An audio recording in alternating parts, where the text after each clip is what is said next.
Thank you so much for joining me here today for another wonderful story time with Deadpool. Is everybody having a good day? Yeah!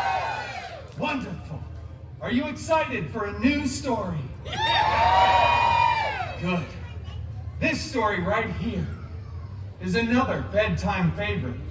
And it's torn straight out of the public domain, so we won't be sued. This story is Little Red Deadpool. You can clap louder for that. There it is. Thank you. You're not my dad.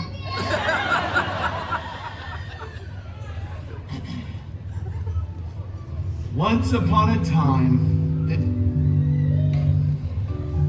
I think, and this is the first time I've ever had this thought, I think we should all say that together. On 3. 1, 2, 3. Once upon a time. None of you put your heart into that. I didn't believe that. Once upon a time, Little Red Deadpool set off to see her grandmother in a dark forest and bring her a basket of churros. You see, Little Red's grandmother was a real misanthrope who lived alone in this dark forest, not in a nice, clean, assisted living facility like most of our Mimas are forced to live in against their will. This seems dangerous, thought Little Red, but she set off into the woods anyway, so that children could learn for hundreds of years from her mistakes. It's a real after-school special kind of cautionary tale. So Little Red skipped merrily through the forest, right past a bunch of unnecessary exposition, and arrived at Grandma's cottage. She opened the door to see Grandma laying there in the beautiful 4-poster old-timey mahogany bed, just Grandma, I brought you a basket of churros! Grandma honestly looked super weird. Yeah, and it wasn't because she was overusing Ozempic. It's because Grandma was secretly the big bad Wolvie in disguise. I wasn't expecting that. That was good. Grandma, what blue eye contacts you have? They're canon. Oh, and what a retro comic accurate costume you finally have. Shut up, bub.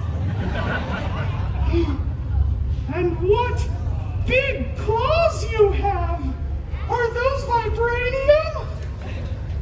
They're adamantium. Sheen! Grandma's not Australian!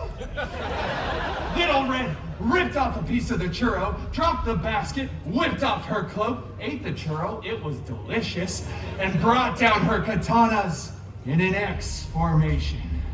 Yeah. It wasn't an Easter egg, it was just a stylistic choice and looked cool. Little Red looked over at Wolverine and said, "Bring it on, Peanut!" They action leaped at each other. It was a huge fight. There were claws and katanas breaking furniture. Nobody got any splinters, though. It was good. The claws and the katanas ripped apart the mattress, and CGI hay went everywhere. Which is weird because CGI hay is like 500 times more expensive than regular hay would have been. But eventually, both of the fighters reached their climax in the fight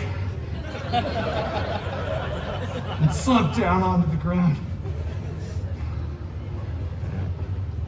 "Churro," said Little Red to Wolvie in his regular voice because falsettos are hard and I'm getting lightheaded.